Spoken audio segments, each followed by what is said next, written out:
Tahukah sahabat alam di rumah? Ini adalah ular sehat sebelum terserang virus IBD. Dan ini kondisi ular yang terjangkit IBD. IBD adalah penyakit yang paling sering didiagnosis yang diduga berasal dari virus pada ular boid yaitu jenis boa dan piton. Dan sayangnya tidak ada pengobatan atau vaksin yang tersedia. Ular yang terkena biasanya mati karena infeksi sekunder, seperti bakteri Salmonellosis, jamur Aspergillosis, protozoa Amoebiasis, dan infeksi darah yang terjadi karena melemahnya sistem kekebalan tubuh. Infeksi ini menyebabkan penyakit otak, paru-paru, pneumonia, hati, lambung, usus, tulang, dan kanker darah limfoma. Hal ini mungkin merupakan konsekuensi dari imunosupresi karena sel darah merah dan putih, serta sel-sel sumsum tulang, juga mengembangkan badan inklusi khas yang mungkin mengganggu fungsi sel-sel. Hasil penyakitnya bervariasi, hewan yang terkena akan mati dalam beberapa minggu atau bulan atau menjadi pembawa penyakit yang tampak sehat. Sebaliknya, ular piton umumnya mengalami gejala neurologis fatal yang parah dalam beberapa minggu.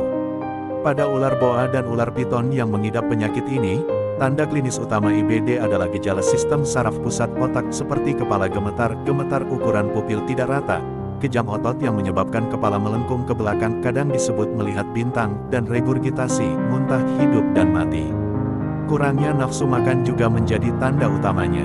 Ular biasanya memiliki beberapa tanda, yang mungkin juga termasuk mulut bengkak, kondisi tubuh yang buruk, penyakit kulit, kesulitan bernapas, lesu dan penurunan aktivitas mental, gangguan refleks meluruskan atau kemampuan mengarahkan tubuh kembali ke posisi tegak, penurunan tonus otot, dan sembelit. Penyebab IBD belum dapat dipastikan, namun, infeksi virus sejenis retrovirus secara historis dianggap sebagai penyebab yang paling mungkin. Baru-baru ini, semakin banyak bukti yang menunjukkan arenavirus baru dan tidak biasa dalam genus Reptarenavirus sebagai penyebab IBD. Meskipun kita tidak memahami cara penularan IBD, namun penyakit ini menyebar dengan cepat di antara hewan-hewan yang dipelihara, terutama ketika ada serangan tungau ular.